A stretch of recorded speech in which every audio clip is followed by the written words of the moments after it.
नमस्कार दोस्तों, मेरा नाम है उज्जवल और आप देख रहे हैं मेरा पर्सनल चैनल। आज के दिन बहुत ही स्पेशल सा वीडियो लेके आया हूं और स्पेशली सीजीएल मेंस की तैयारी करने वाले बच्चों के लिए, या फिर अगली साल अगर आप तैयारी कर रहे हैं मेंस की, सीएचएसएल की, सीजीएल की, या स्पेशली मैथ्स की तैयारी कर रहे हैं तो आज की जो वीडियो है बहुत इंपॉर्टेंट होने वाली है।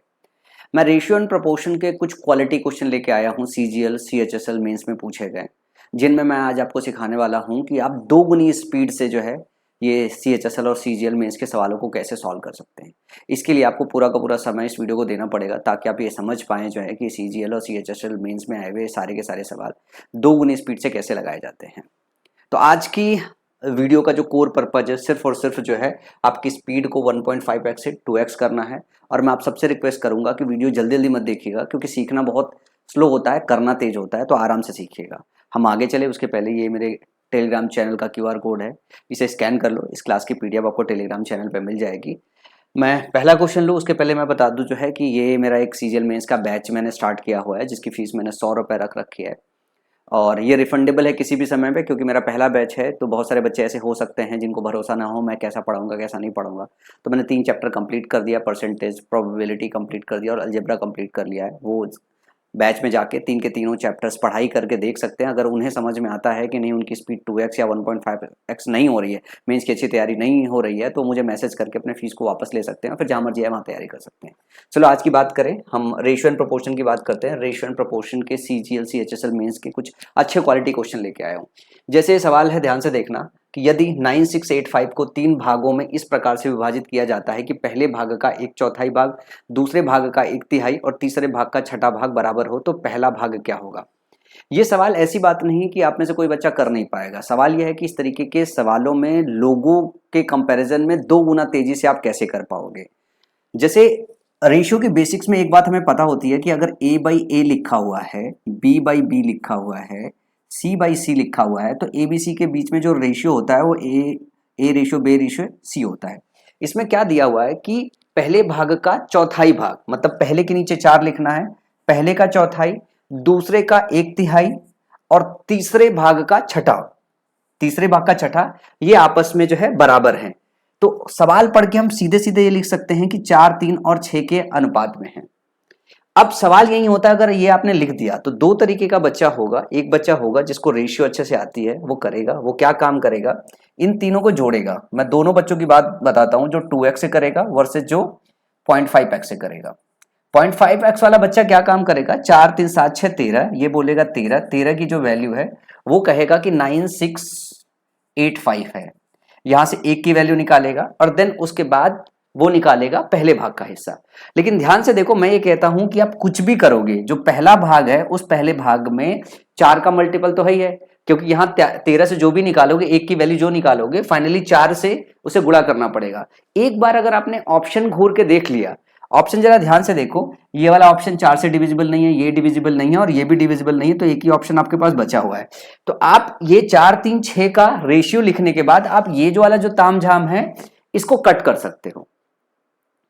अगर इसको एक बार कट करोगे तो आप यहां से एक बात ये समझो कि पहला हिस्सा 4 का मल्टीपल हमेशा आएगा, दूसरा हिस्सा 3 का मल्टीपल आएगा, तीसरा हिस्सा 6 का मल्टीपल आएगा। अगर दूसरा हिस्सा पूछता तो हम 3 का मल्टीपल चेक करते और तीसरा हिस्सा होता तो 3 का कर लेते या 6 का कर लेते, जिसका कर लेते। लेकिन पहला हिस्सा है तो हमें ऑप्शन भी ध्यान से देखना होता। इस पे हम तब जाते जब एक से ज्यादा हिस्सा ऐसा होता जो 4 का मल्टीपल होता, और 4 का मल्टीपल के लिए आखिरी 2 डिजिट अगर 4 से डिविजिबल है तो डिविजिबल होगा, नहीं है तो नहीं है। तो एक ही ऑप्शन है 2980 जो डिविजिबल है। इसका मतलब यह है कि हम यहां पे अपना बहुत सारा समय बचा सकते थे, अननेसेसरी अपना समय एग्जाम में किल ना करें। ये सारी टेक्निक्स है जो आपको मेंस में बैठ के अप्लाई करना पड़ेगा, और अगर इसकी प्रैक्टिस आपने यहां पर नहीं कर रखी है तो आप मेंस में कभी भी अप्लाई नहीं कर पाओगे। और दूसरी चीज ये है कि अगर आपके शिक्षक ने ये सारी चीजें आपको अच्छे से नहीं सिखाई है तो भी आप जो है इसे अप्लाई नहीं कर पाओगे। चलो, मैं ये नहीं कहता हूं कि मैं ही अकेला सिखाने वाला हूं, लेकिन अगर कोई बच्चा ऐसा है जिसे ये चीजें नहीं पता है तो कम से कम वो मेरे साथ बने होके इन सारी चीजों को अच्छे से सीख ले। अगला सवाल है, एक शहर के 4 स्कूलों में 66400 छात्र हैं। यदि पहले का 1/4, दूसरे का 2/3, तीसरे का 5/4 और चौथी का आधा छात्र समान संख्या में है, तो ए, सी और डी के छात्रों की संख्या का अनुपात ज्ञात कीजिए। यदि ए, बी, सी और डी क्रमशः पहले, दूसरे, तीसरे और चौथे स्कूल है। इस सवाल में एक जो चीज है, जो एग्जामिनर है वो हमें भ्रमित करता है। हमें भ्रमित क्या करता है, ये जो वैल्यू दी हुई है 66400, इसका कोई यूज ही नहीं है। इस सवाल में जो ये डेटा दिया हुआ है इसका कोई यूज ही नहीं है। बस हमें तो ये पता होना चाहिए था कि ए बी सी और जो डी स्कूल में स्टूडेंट है इनके बीच में क्या रेशियो दिया हुआ है। तो बोल रहा है कि ध्यान से देखो, पहले का 1/4, पहले का 1/4 1/4 लिखे हैं, मैंने नीचे 4 लिख दिया, ये बराबर है। अगर मैं बात करूं दूसरे का 2/3 लिखा हुआ है, तो दूसरे का 2/3 लिखूं तो मैं 3/2 लिख देता हूं। ये इसलिए लिख रहा हूं क्योंकि डायरेक्ट रेशियो लिख सकता हूं। फिर अगर मैं तीसरे की बात करूं, ध्यान से देखो, तीसरे का 5/4, 5/4 है तो मैं सीधा 4/5 लिख सकता हूं। और लास्ट वाले का क्या है, लास्ट वाले का आधा है तो मैंने आधा कर दिया। इससे मुझे क्या पता चल गया, इससे मुझे ये पता चल गया कि ए बी सी और डी के बीच का रेशियो क्या है। सवाल पूछा क्या है, ए सी और डी के छात्रों की संख्या है और उनका रेशियो ही पूछा है। तो हमें सिर्फ ए सी डी से मतलब है, बी से मतलब नहीं है, तो बी से मतलब ही हटा दो। तो इनके बीच जो अनुपात है 4, 4/5 और 2 का अनुपात है, 2 से कट गया, 2:1 हो गया, 5 से मल्टीप्लाई कर दो तो 10:2:5 हो जाएगा। तो इस सवाल में बस इतना ही जवाब देना था। अब आप देखो, वीडियो पॉज करके देखो कि क्या आप इस चीज को बस ऐसे ही सोच पा रहे थे कि ये सवाल इतना ही आसान है, इतने आसानी से सवाल किया जा सकता था, या इससे ज्यादा समय लगा रहे हो इन सवालों में। अगर इससे ज्यादा समय लगा रहे हो इसका मतलब है कि आपका स्पीड बहुत कम है। मेंस एग्जाम के लिए आप पूरी तरीके से प्रिपेयर नहीं हो। मेंस में आपको बहुत सजग होना पड़ेगा, मेंस में आपको मैथ्स की बहुत सारी स्पीड बनानी पड़ेगी, अलग अलग चीजों को देखना पड़ेगा। इसके लिए लगभग हर चैप्टर पे आपका अच्छा कमांड होना चाहिए, नंबर्स पे अच्छा कमांड होना चाहिए, मल्टीप्लायर्स पे अच्छा कमांड होना चाहिए, लगभग हर जगह आपको देखने सोचने आना चाहिए। अब जैसे सवाल दिया हुआ क्वेश्चन नंबर तीसरा कि 117 को पी क्यू आर में 1/2, 1/3, 1/4 के अनुपात में बांटा जाना था, लेकिन गलती से 2, 3, 4 में बढ़ गया। इस सौदे में किसे फायदा हुआ? इसमें बटना था, इसमें बढ़ गया। अगर इसमें बटना था तो आप सीधे सीधे 12 से गुणा कर सकते हो, तो आपको यह समझ में आएगा 6 में, 4 में, 3 में बटना था।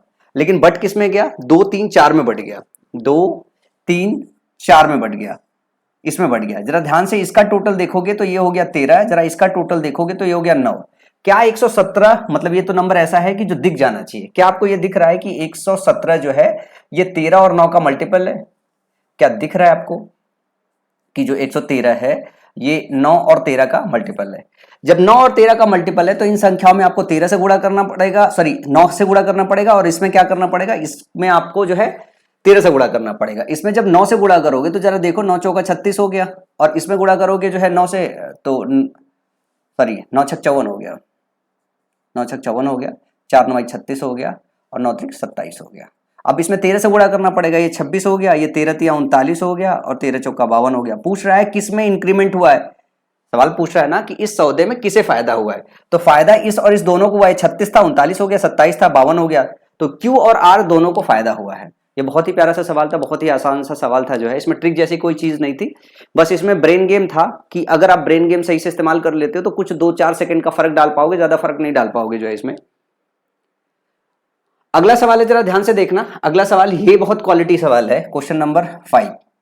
दिया हुआ क्या है कि 8000 is distributed among A B and C such that they receive notes of ₹500, 200 and 100 respectively. The amounts received by them are in the ratio of 15:3. What was the ratio of the numbers of the notes of ₹500, 200 and ₹100?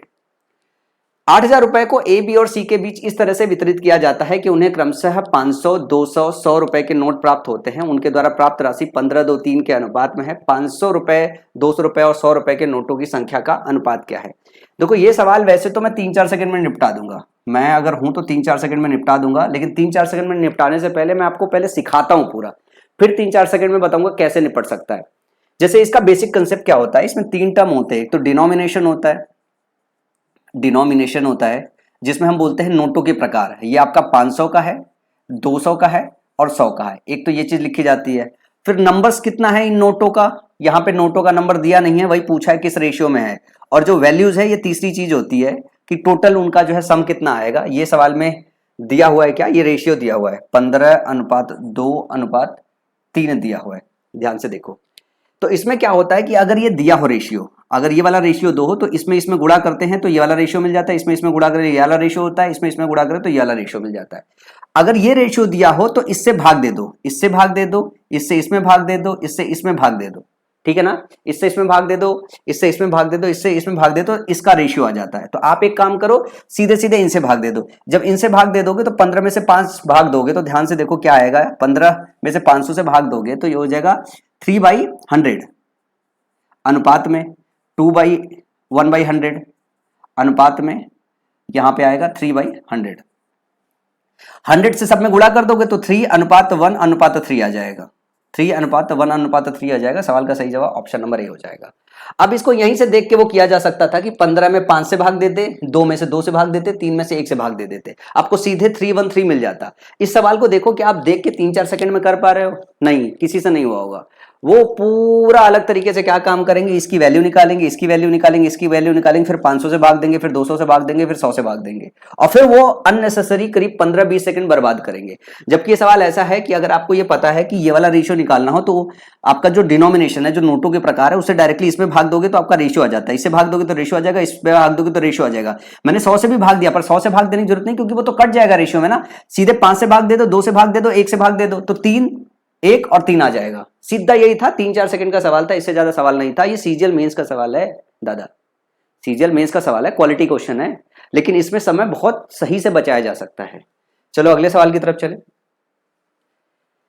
एक सवाल दिया हुआ है, रुपए 4830 P Q और are के बीच वितरित किया जाता है, जैसे कि उनके शेयर में 5 रुपए, 10 रुपए, 15 रुपए की कमी होने से क्रमशः अनुपात 3, 4, 5 के रूप में बदल जाता है। पी का हिस्सा क्या था?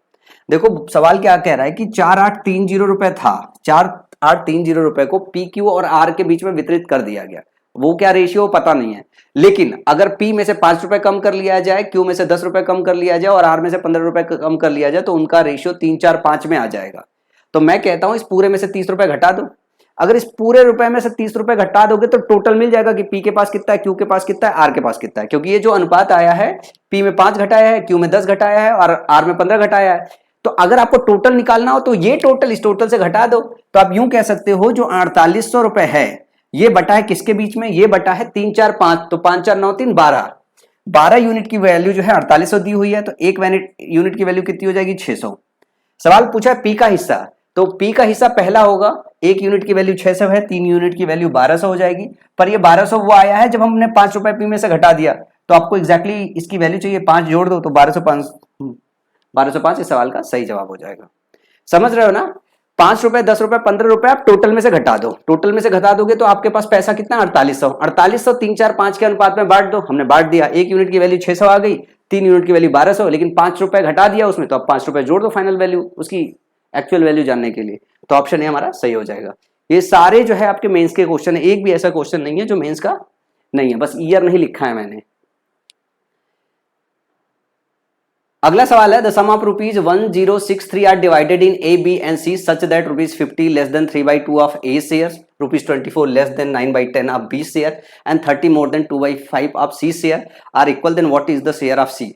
ये सवाल और भी बहुत क्लासी है, इस सवाल में बहुत सारे लोग बहुत सारा समय बर्बाद करेंगे। मैं फिर से एक बार समझाता हूं, थोड़ा आराम से समझिएगा। ये सवाल क्या रहा है, 1063 को ए बी सी में से इस प्रकार बांटी जाती है कि ए के 3/2 से 50 रुपए कम, बी के 9/10 से 24 रुपए कम तथा सी के 2/5 से 30 रुपए अधिक, तीनों भाग बराबर है। तो मैं कहता हूं वो जो तीनों भाग बराबर है वो मैंने मान लिया एक्स है। क्या बोल दिया मैंने? जो तीनों भाग बराबर है वो मैंने एक्स मान लिया। लेकिन ये एक्स कब है? जब आप ए में ए का 3/2 करते हो और 50 रुपए कम करते हो, तो आप इसमें 50 रुपए जोड़ दो और इसका 2/3 कर दो, तो ये किसके बराबर आ जाएगा? ए के बराबर आ जाएगा। फिर अगर मैं बी की बात करूं तो एक्स भी उससे बनाया गया, कैसे? उससे 24 घटाया गया है, तो पहले एक्स में 24 जोड़ दो, और बी का कितना निकाला गया था? बी का 9/10 निकाला गया था, तो इसका 10/9 निकाल लो। प्लस में अगर हम सी की बात करें तो सी के 2/5 से 30 रुपए अधिक था, तो पहले एक्स में से 30 घटाओ और इसका 5/2 निकाल दो। अब ये आपका ए का हिस्सा मिल गया, बी का हिस्सा मिल गया, सी का हिस्सा मिल गया, और ये आप जोड़ दिया 163 आ गया। अब इसके बाद सॉल्व करने के अलग अलग टेक्निक हो सकते हैं। जैसे ध्यान से देखोगे, ये हो गया 50 गुणे 2/3, ये हो गया 100/3, प्लस कांस्टेंट एक साथ जोड़ लो, यहां से 3 से काट दोगे तो 3 8 हो जाएगा, ये 80/3 हो जाएगा। 100/3, 80/3, इन दोनों कांस्टेंट टर्म को जोड़ोगे तो 180/3 आ जाएगा, मतलब प्लस का 60 आ जाएगा। यहां जरा निगेटिव है, ये देखो 15 × 5 = 75, माइनस का 75 आएगा, तो बचेगा कितना? माइनस का 15 बच जाएगा, माइनस का 15 उधर जाके जुड़ जाएगा, तो ये कितना हो जाएगा? 1078। और ध्यान से देखो, 7 × 8 और 8 11 से डिविजिबल नंबर आ रहा है। अगर आप x जोड़ लो, अब अगर x जोड़ लो आप, इसमें थोड़ा कैलकुलेशन था, जो मेथड मैं बता रहा हूं ये ज्यादा तेज हो रहा है, बाकी और टाइम लगाता। ये हो गया 2x by 3 plus 10x/9 plus में अगर यहां से बात करें 5/2x। आप जरा 18 ले लो एलसीएम, 18 जैसे ही लोगे तो ये हो गया 12x 20x प्लस 45x। तो ध्यान से देखो, इसको जोड़ोगे कितना आ रहा है, 77x आ गया। तो 77/18x इज इक्वल टू 1078 आ गया, 1078 आ गया। ध्यान से देखो 11 से कट रहा है, 11 से काट लो, 11 से 77, 11 9 99, 11 8 88, 7 से काटोगे तो कितना आ जाएगा 14। x की वैल्यू निकालोगे 14 और 18 252 आ गया, 252 आ गया। ठीक है, 18 चौक 72, 18 कम 18 7 25, 252 आ गया। अब ये बोल रहा है कि हमको c चाहिए, तो c टोटल यही है। पहले इसमें 30 घटाओ, 30 घटाया तुमने 222 आ गया। 222 में आप 2 का भाग दो, 5 का गुणा करो, तो 2 से काटोगे 1 1 1 आ गया, 5 का गुणा करोगे 5 5 5 आ गया। ऑप्शन सी सही हो गया। आइडली सवाल को जो हम लोग करते हैं और जिसमें ज्यादा टाइम लगता है, ये वो मेथड है जो सबसे स्पीड से होगा। इसके अलावा जो दूसरा मेथड होता है जिसे हम लोग करते हैं, पहले हम एक काम करते हैं, ये बोलते हैं a का 3/2 माइनस जो है कितना है -50 बराबर में b का निकालते हैं, b का 9/10b माइनस का 24 बराबर में c का 2/5 प्लस का 30, ये बराबर करते हैं। और फिर a b c का रिलेशन, मतलब a को c के टर्म में निकालते हैं, b को c के टर्म में निकालते हैं, फिर a plus b plus c जो है एक साथ रखते हैं और 1063 के बराबर करते हैं। वो ज्यादा टाइम टेकिंग होता है, इसमें आप तकरीबन 8-10 सेकंड बचाओगे, इसमें 8-10 सेकंड बचाओगे। इसके सिवा इसका कोई दूसरा तरीका नहीं है कि इस सवाल को और तेजी से आप सॉल्व कर पाओ। ठीक है, अगले सवाल की तरफ मूव करते हैं। अगला सवाल है, ये बहुत प्यारा सा सवाल है। इस सवाल में भी थोड़ा सा ब्रेन लगाना है अगर आपको कैलकुलेशन आसान करना है, क्योंकि कैलकुलेशन ही आसान करना है। सवाल दिया हुआ है, एक स्कूल में छात्रों की संख्या का 5/12 लड़कियां हैं और शेष लड़के हैं। लड़कों की संख्या का 4/7 14 वर्ष से कम आयु के हैं और लड़कियों की संख्या का 2/5 14 वर्ष या 14 वर्ष से अधिक आयु का है। ये 14 वर्ष से कम आयु के छात्रों की संख्या 11-20 है, तो स्कूल में कुल संख्या क्या है? देखो, दो तरीके के छात्र होंगे। एक छात्र होंगे जो ये मानेंगे कि हम टोटल वैल्यू 1 है, और एक लड़का ऐसा होगा जो ये मान लेगा कि टोटल वैल्यू 12 है। तो जो लड़का एक मानेगा वो क्या काम करेगा मैं बता रहा हूं, वो तकरीबन 4 से 5 सेकंड ज्यादा लेगा। जो लड़का 12 मानेगा वो लड़का जो है समय 4-5 सेकंड बचा लेगा, और एग्जाम में 4-5 सेकंड भी बहुत इंपॉर्टेंट है। तो चलो एक बार 4-5 सेकंड बना के देखते हैं। ये बोल रहा है क्या है कि in school 5/12 of the number of student are girls, girls की बात कर रहे हैं, बॉयज की बात कर रहे हैं। ये आपके 5 हो गया, तो बॉयज कितने हो गए? 7 हो गया। फिर 4/7 of the number of boys, ये जो हमारे बॉयज थे इसमें 4/7 बोल रहा है। 7 का 4/7 कितना हो जाएगा? 4। ये क्या है? 14 साल की एज से छोटे हैं, ये 14 साल की एज से छोटे हैं। यहां पे क्या कह रहा है? यहां पे बोल रहा है कि 2/5 जो है वो 14 साल से या 14 साल के हैं या 14 साल से बड़े हैं। तो दो नंबर जो है वो 14 और 14 से बड़े हैं, या तो बराबर है या 14 से बड़े हैं। तो 14 से छोटे कितने हो गए? 3। सवाल में कह रहा है 11 से जो 20 है वो 14 साल से छोटे सारे बच्चों का नंबर है। तो 4 तो लड़कियां हो गई, 3 तो लड़के हो गए, तो 7 जो टोटल है हमारे इस मानने के हिसाब से वो 1120 इसकी वैल्यू दी हुई है। पूछा क्या है कि तो स्कूल में कुल छात्रों की संख्या पूछा है, मतलब आपको 12 की वैल्यू पूछी है। अब यहां पे ध्यान से देखो, 7 की वैल्यू 1120 है, आपको 12 की वैल्यू निकालनी है। तो 7 से काट दो, यहां पे 7 कम 7 और 7 निकाला, और फिर कितना बचा? 42, 7 6 42, 0 हो गया। और ये हो गया आपका 1 की वैल्यू। 12 की वैल्यू कितनी हो जाएगी? 160 गुणे 12। जो 160 गुणे 12 करोगे तो 12 शून्य 0, 12 6 72, 12 7 19, 1920 हो जाएगा। ऑप्शन नंबर सी सही हो जाएगा। अगर इससे करोगे तो 4-5 सेकंड आपका ज्यादा लगेगा, और अगर इससे करोगे तो 4-5 सेकंड कम लगेगा। तो ये भी एक मानने का बड़ा सही तरीका होता है कि इस तरीके से आप रेशियो में खेलना सीख जाओ कि आपको क्या वैल्यू एज्यूम करनी है। ये प्रैक्टिस से आएगा। किसी बच्चे को अगर ये ना आ रहा हो तो वो परेशान ना हो कि सर हमें तो नहीं आ रहा, आप कैसे कर ले रहे हो। मैं इसलिए कर रहा हूं क्योंकि मेरी प्रैक्टिस है। 15-16 में जो है अपने ने तैयारी की थी, तो अपन की प्रैक्टिस अच्छी है। आप बोलोगे कि सर 15-16 का सब याद है? अरे बिल्कुल याद रहता है यार, मतलब अगर आप मैथ्स में अच्छे हो तो सब कुछ याद रहता है। देखो, मेंस का एक क्वेश्चन है, ये डिफरेंट टाइप का क्वेश्चन है। दिया हुआ एक सोना 3 भागों में विभाजित होता है। 3 भागों के वजन का अनुपात जो है 3, 4, 5 होता है। सोने की कीमत सीधे इसके वर्ग भार के लिए अनुपातिक है। यदि सोना तोड़ने के बाद 23500 रुपए की हानि होती है तो सोने की शुरुआती कीमत क्या थी? सोने की शुरुआती कीमत क्या थी? अब इस सवाल को जरा ध्यान से देखो। मुझे नहीं पता, किसी ना किसी शिक्षक ने आपको यूट्यूब पे कभी ना कभी पढ़ाया होगा। पुराना सीजीएल मेंस का क्वेश्चन है। इसमें देखो आप समय कैसे बचाओगे। एक तो पहले बेसिक कंसेप्ट समझा देता हूं, फिर मैं आपको बताता हूं। ये सवाल मुश्किल से 10 सेकंड मैक्स है, सवाल पढ़ने के बाद 3-4 सेकंड और सवाल पढ़ के टोटल 10-12 सेकंड में सवाल लग जाने का है। आप एक बार इस वीडियो को पॉज करके इसको लगा लो और फिर देखो जो है कि ये इतने ही समय का है कि इससे ज्यादा समय का है। मैं अभी आपको बताता हूँ, मैं पहले कंसेप्ट समझा देता हूँ। कंसेप्ट में क्या है, जैसे बोल रहा है कि 3, 4, 5 के टुकड़ों में टूटता है, तो एक बेसिक कंसेप्ट होता है कि जब कोई बड़ा टुकड़ा छोटे छोटे यूनिट में टूटता है तो बड़े टुकड़े का अगर वजन निकालना हो तो सारे छोटे टुकड़ों का जितना भी यूनिट है उन सबका सम कर दो। तो जैसे एक टुकड़ा 3 में टूटा है, दूसरा 4 में टूटा है, तीसरा 5 में टूटा है, तो ओरिजिनल टुकड़ा कितना रहा होगा? 5, 4, 9, 3, 12 का रहा होगा। सवाल में ये कह रहा है कि जो प्राइस है, जो गोल्ड की प्राइस है, वो इनके स्क्वायर के प्रोपोर्शनल है। इनके स्क्वायर के प्रोपोर्शनल होने का मतलब कि टूटने से पहले 12 के स्क्वायर के प्रोपोर्शनल होगा। ये छोटे यूनिट का 3 के स्क्वायर का होगा, ये 4 के स्क्वायर का होगा, ये 5 के स्क्वायर का होगा, 5 के स्क्वायर का होगा।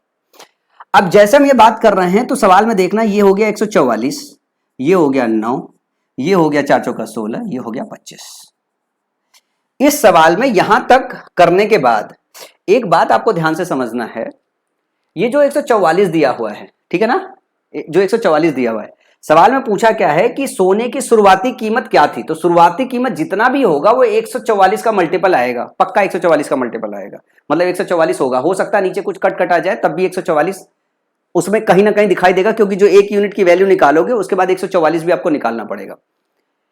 मैं भी निकाल के भी बताता हूं कैसे। तो यहां पे बस आप ये समझ जाओ कि इसके अंदर 9 छुपा हुआ है। इसके अंदर अगर 9 छुपा हुआ है तो जो भी आपका ऑप्शन आएगा वो 9 का मल्टीपल होगा, जो भी आपका ऑप्शन आएगा वो 9 का मल्टीपल होगा। और सारे ऑप्शन घूर के देखोगे तो सिर्फ बी ऑप्शन एक ऐसा है जो 9 का मल्टीपल है, बाकी कोई ऑप्शन आपका 9 का मल्टीपल नहीं है। अब कहो तो मैं इसे सॉल्व करके दिखा देता हूं। सवाल ये कह रहा है कि जो कीमत है, कीमत में नुकसान कितना हो रहा है। बाद में अगर एक एक टुकड़े की कीमत मिला दे तो बाद का जो टुकड़ों की कीमत है वो सिर्फ 50 आता है। पहले टुकड़ों की कीमत 144 है, तो रेशियो में जो हम लोग ये निकाल रहे हैं प्रोपोर्शनलिटी में, तो 144 में 50 घटाओगे तो 94 यूनिट का नुकसान हो रहा है प्राइस में।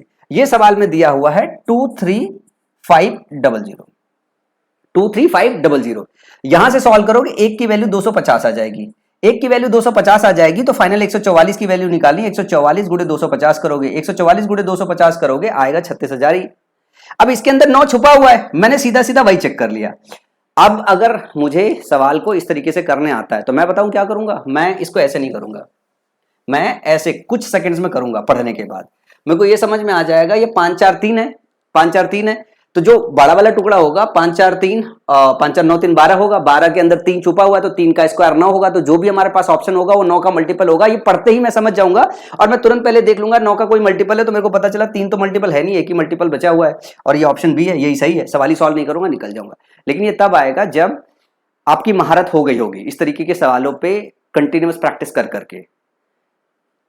मेरे साथ बने रहो, मैं ऐसे बहुत सारे टेक्निक आपको सिखाने वाला हूं, और अगर आपको कंप्लीट टेक्निक सीखना है तो मेरे मेंस बैच में आ जाओ, वहां खूब सिखा रहा हूं मैं ये सारी चीजें, वहां बहुत कायदे से सिखा रहा हूं मैं। अगला सवाल है इसी सेम सवाल पे, एक संगमरमर 5 बराबर भागों में टूट गया है, संगमरमर की कीमत सीधे इसके घन वजन के लिए अनुपातिक है। यदि संगमरमर को तोड़ने के बाद हानि या लाभ होता है तो संगमरमर को तोड़ने के बाद हानि या लाभ का परसेंटेज ज्ञात कीजिए। अब जैसे ये वाला जो सवाल है, अगर आपको कंसेप्ट नहीं पता है, सिर्फ आपको ये मल्टीपल इफेक्ट पता है, तो इस तरीके से आप ये वाले क्वेश्चन नहीं कर सकते हो ना। आपको दोनों बातें पता होनी चाहिए, बेसिक कंसेप्ट क्वेश्चन को करने का तरीका तो पता होना चाहिए, लेकिन आपका अभ्यास इतना होना चाहिए कि आधा कैलकुलेशन जहां जहां काटा जा सकता है वहां आधा कैलकुलेशन काट लेना चाहिए। अब इस सवाल में क्या कह रहा है, कह रहा है कि 5 बराबर बराबर हिस्से हैं। मान लो पहला टुकड़ा 1 का है, दूसरा 1 का है, तीसरा 1 का है, चौथा 1 का, पांचवा 1 का है, तो पूरा टुकड़ा तो 5 यूनिट का रहा होगा, तभी तभी एक एक यूनिट में टूटा होगा। बोल रहा है जो मूल्य है ना इनके घन के प्रोपोर्शनल है। घन का मतलब ये 125 हो गया, पहले टुकड़े की कीमत 1 रह जाएगी, दूसरे की 1 रह जाएगी, तीसरे की 1 रहेगी, चौथे की 1, पांचवे की 1 ही रह जाएगी, क्योंकि 1 का क्यूब 1 होगा, 1 का क्यूब 1, 1 का क्यूब 1, 1 का क्यूब 1, 1 का क्यूब। तो बड़े टुकड़े की जो कीमत है 125 थी, तो पहले जो टुकड़ा है जो 1 में टूटा है उसकी कीमत अभी भी 1 रह जाएगी, दूसरे का भी 1 रह जाएगी, तीसरे का भी, चौथे का और पांचवे का भी 1 रह जाएगी। तो टूटने के बाद कीमत सिर्फ 5 बचेगी, जबकि टूटने से पहले 125 थी। लॉस कितने का हुआ? 120। कितने पे लॉस हुआ? 125 पे। और परसेंटेज निकालोगे, इंटू 100 करोगे, 25 पंजे 25 चौका 5, 24 24 चौका 96%। तो सवाल का सही जवाब क्या हो जाएगा? Option number C. ठीक है, मैं छठे हुए सारे सवाल लेके आया हूं ताकि आपके सीजीएल मेंस की तैयारी अच्छी हो पाए। अब सवाल जैसे देखो, हीरे की लागत सीधे इसके वजन के घन के साथ भिन्न होती है। यदि हीरे को 4 भागों में विभाजित किया जाता है जिसका वजन 1 2 2 3 के अनुपात में है, एक डायमंड की कीमत 2340 रुपए का नुकसान होता है। हीरे की प्रारंभिक कीमत ज्ञात कीजिए। अब जैसे मैं प्रारंभिक कीमत की बात कर रहा हूं, जरा ध्यान से देखिए 2560 लिखा हुआ है, इसका जरा सम करना, सेम वही सवाल है ना, 3 2 5 2 7 1 8 है ना, 3 2 5 2 7 1 8, ये आ गया आपका 8। अब सवाल क्या कह रहा है, सवाल कह रहा है हीरे की प्रारंभिक कीमत जो है वो करनी है, और ये किसके घन में है, घन में है मतलब ये 8 क्यूब होगा ना, 8 क्यूब होगा। तो जो आपका ऑप्शन आएगा वो 8 का डिविजिबल तो होगा, 8 का डिविजिबल पक्का होगा, 8 का डिविजिबल होगा नहीं तो बात ही नहीं बनेगी। ध्यान से देखो, दो ऑप्शन तो आपके ऐसे एलिमिनेट हो गए कि ये 8 का डिविजिबल नहीं है। ध्यान से देखो, ये 8 का डिविजिबल है, ये 8 7 56 होगा, लास्ट के 3 डिजिट चेक करते हैं, 8 7 56 है, ये 8 7 56 है। तो जो डिविजिबिलिटी है, डिविजिबिलिटी यहां से पूरी तरीके से काम नहीं करेगी। कुछ बंदा होगा तो एक बार और 8 की डिविजिबिलिटी चेक कर लेगा, क्या काम करेगा, एक बार और 8 की डिविजिबिलिटी चेक कर लेगा कि अच्छा एक बार और 8 की डिविजिबिलिटी चेक कर लेते हैं, 8 24 8 दूनी 16, समझ रहे हो ना, मतलब 8 क्यूब है। ध्यान से देखो, मैं सवाल ना सॉल्व करने का तरीका बता रहा हूं कि एक 8 तो है ही है, फिर दूसरा 8 भी उसमें हो सकता है पक्का, और इधर से ध्यान से देखो, ये हो गया 8 3 24 और 24 के बाद 20 बचा, 8 2 16 8 5 20। अभी अगली बार 8 से भाग नहीं जाएगा, लेकिन ये 8 से और भाग जाएगा, 8 4, फिर देखो क्यूब लिखा हुआ है तो फिर से 8 से भाग रहा है, 8 पर 40 जा रहा है ना, मतलब ये तीनों बार जा रहा है। तो सही सवाल का जवाब क्या हो जाएगा, ऑप्शन नंबर ए हो जाएगा। मतलब आपको सॉल्व करने की जरूरत ही नहीं पड़ेगी अगर आप ये चेक करना सीख गए हैं पूरा। लेकिन अगर आप इसको बेसिक मेथड से सॉल्व करना चाहते हैं, सवाल का जवाब यही आएगा जो अभी मैंने निकाला 2560। सवाल ये हो रहा है कि 8 था, ये 1 में 2 में 2 में और 3 में टूट गया। अब इसका प्राइस जो था इसके क्यूब के प्रोपोर्शनल था, तो क्यूब 8 का क्यूब 512 होता है, इसका 1 होता है, इसका 8 होगा, इसका 8 होगा, इसका 27 होगा। ध्यान से देखो, और ये हो गया 8 8 16 1 17 27 17 कितना हो गया, आप ध्यान से देखो इनका सम, ये हो गया 44, ये 512 है। 512 में से अगर 44 को घटाओगे तो ध्यान से देखोगे 468 आएगा, 468 आएगा। इस 468 की जो कमी है इसकी वैल्यू सवाल में दी है 2340। तो एक की वैल्यू यहां से निकालोगे 5 आ जाएगी, एक की वैल्यू 5 आ जाएगी, तो 512 की वैल्यू चाहिए, तो 512 में 5 का गुणा करोगे 2560 आ जाएगा। लेकिन ये पूरा तामझाम लिखने की जरूरत ही नहीं थी, अगर आपकी बुद्धि तेज चल जाए तो, आपकी बुद्धि तेज चल जाए तो। इसमें कितना समय बचेगा, जो बच्चा इसको करते हुए आएगा वो देखो इस सवाल को तकरीबन 30-35 सेकंड लगाएगा सॉल्व करने में। जो 8 की डिविजिबिलिटी चेक करना चालू कर देगा कि ये पता है कि ये क्यूब में है तो 8 का क्यूब का मल्टीपल हो सकता है, तो एक 8 चेक करेगा, दूसरा 8 चेक करेगा, उसमें ये ऑप्शन ए टिक कर देगा। ये सॉल्व करने में 10-12 सेकंड लगेंगे और इस तरीके से सॉल्व करने में 30-35 सेकंड लगेंगे। तो आपको ये देखना है कि आपको किस स्टाइल में सॉल्व करना है, कितनी स्पीड में सॉल्व करना है। चले अगले सवाल की तरफ चले। एक सवाल है, जब कोई डिब्बा ना जुड़ा हो तब गोंडवाना एक्सप्रेस के इंजन की चाल 42 किलोमीटर प्रति घंटा होती है। चाल में कमी जोड़े गए डिब्बों की संख्या के वर्गमूल के प्रत्यक्ष समानुपाती होती है। यदि 9 डिब्बे जोड़ने पर इंजन की चाल 24 किलोमीटर प्रति घंटा होती है तो इंजन द्वारा अधिकतम कितने डिब्बों को खींचा जा सकता है। देखो इस सवाल में ट्रिक नहीं है, इस सवाल में इसको मैंने पिक इसलिए किया है, सीजीएल मेंस का क्वेश्चन है, 2016 मेरे समय आया था। ये वाला सवाल नहीं आया था, ये बाद में आया है। इसके बाद वाला जो सवाल है वो मेरे समय सीजीएल मेंस में आया था 2016 में। इस सवाल में भाषा में बच्चा फंस जाता है, भाषा ही समझ नहीं पाता है कि उसको इस तरीके के सवाल को कैसे करना है। ये प्रोपोर्शनलिटी पे बेस्ड है। प्रोपोर्शनलिटी पे बेस्ड होने का मतलब है कि सवाल ये कह रहा है कि मान लो कोई स्पीड जो है ट्रेन की v थी, v से अगर वो v1 आती है, v से v1 आती है, मान लो v है और कोई डिब्बा नहीं लगा है, उस स्पीड से वो चल सकती है। अगर कुछ डिब्बे लगा दिया जाए तो उसका जो स्पीड है v से घट के v1 हो जाता है। तो ये जो घटोतरी हो रही है, ये जो घटोतरी हो रही है स्पीड में, ये प्रोपोर्शनल है जितना भी डिब्बे हैं, जितना भी कंपार्टमेंट है उसके अंडर रूट के, जितना भी कंपार्टमेंट, मान लो n कंपार्टमेंट जुड़ा हुआ है उसके अंडर रूट के प्रोपोर्शनल है। सवाल में क्या कह रहा है कि 42 किलोमीटर जब डब्बा नहीं लग रहा था तब चाल थी, और 24 किलोमीटर हो गई जब उसमें 9 डब्बे लग गए, तो स्पीड का कितना रिडक्शन हुआ। ध्यान से देखो, 18 किलोमीटर पर घंटा के स्पीड का रिडक्शन हुआ जब जो है n कितना था, 9, मतलब 18 का स्पीड रिड्यूस हो रहा है जब ये प्रोपोर्शनल आ रहा है 3 के, जब कंपार्टमेंट 9 थे।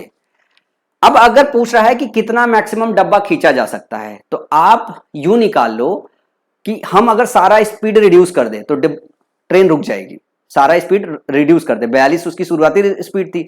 अगर हम ये निकाल दें कि कितने पे वो रुक जाएगी, कितने डब्बा लगाने पे वो चलेगी नहीं, कितने कंपार्टमेंट लगाने पे वो चलेगा ही नहीं, तो हमें कितना स्पीड रिड्यूस करना पड़ेगा? हमें 42 स्पीड रिड्यूस करना पड़ेगा। यही बात है ना कि 42 स्पीड रिड्यूस करना पड़ेगा।